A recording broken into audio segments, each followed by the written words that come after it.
Welcome to Business Purpose and Clarity with Petri. I'm your host. We talk about startup life, insights, practical tips, mistakes, failures, and everything between. There's too much work. We cannot get it done. Can we hire more people? Please. This is the topic today. We talk about when it's time to hire and when you need to do something else. When you're just a few people in the company, everybody does everything and you focus on the big picture type of things, making sure that the product works, trying to find the product market fit, MVP, pretty much that all the different functions in the company are somewhat operating and you building, that's the focus. And this mode is okay for a while. You just take a few people, everybody knows everyone, everybody communicates with everyone, so the information flow goes nicely. And you need to hire people who are more or less all-arounders because there's just too much to do and you cannot specialize.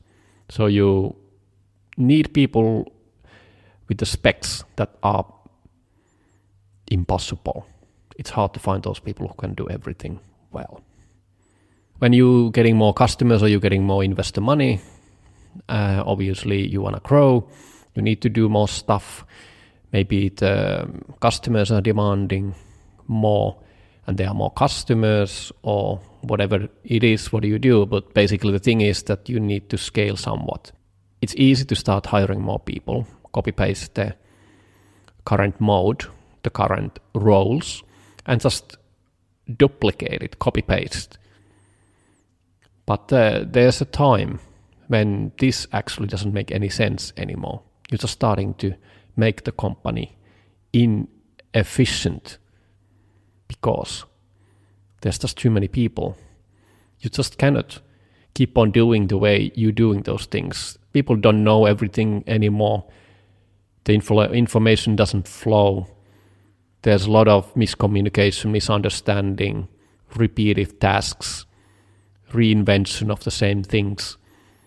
So something needs to give. And that's something is usually that you have to stop a bit and start to think, is there a smarter way to do these things?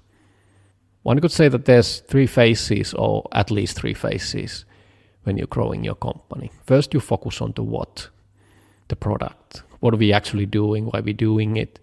Putting it together so that there's some offering you're selling and trying to figure that out and find a market traction.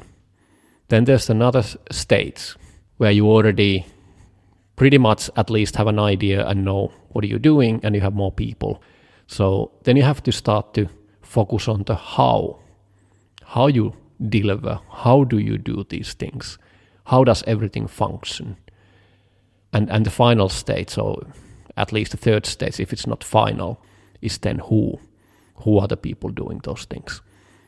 And if you're the CEO, the founder, first obviously you are involved with everything and you're pretty much the person who waves the flag, what we're doing, why we're doing, and making sure that the company's mission is on track. Then the next stage is where you have to put your focus on the processes because processes enable you to scale to the next level. You put those processes in place in order to hire more people, more specialized people, in order to make sure that the information flows, also that there's more knowledge in those processes.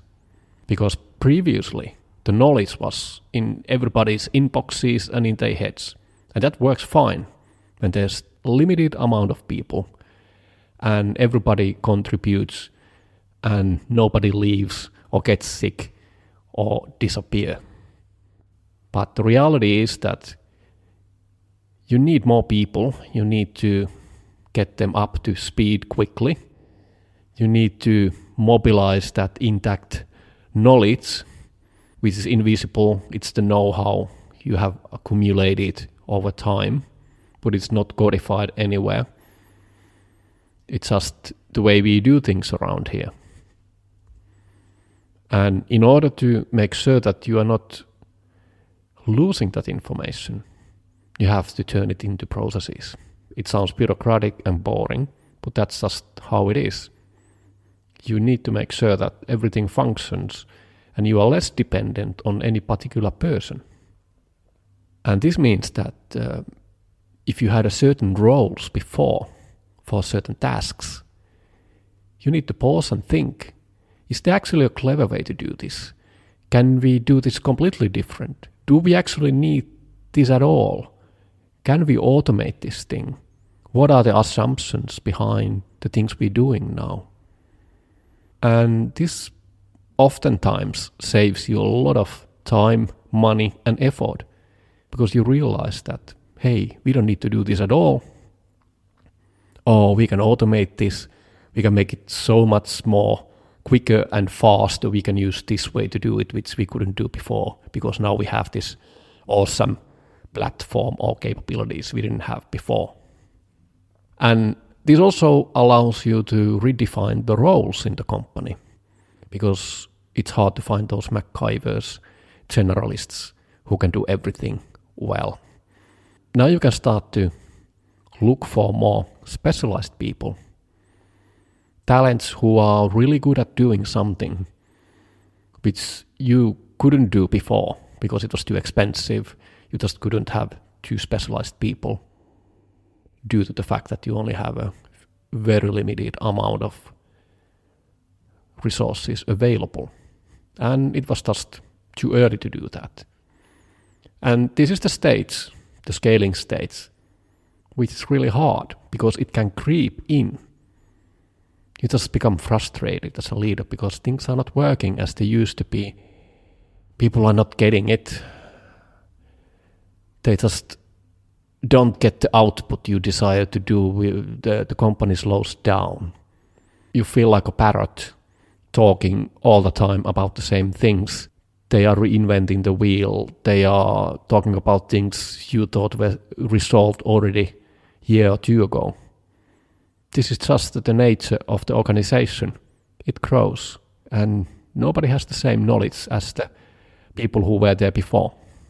And the final stage, or the third stage, is then the who stage, when your company is bigger and you cannot anymore do the processes yourself or be involved with those.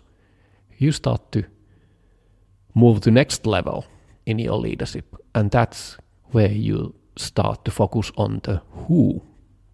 Who are the people who you can hire, who can do those processes, and go to the deeper level, what you used to do before.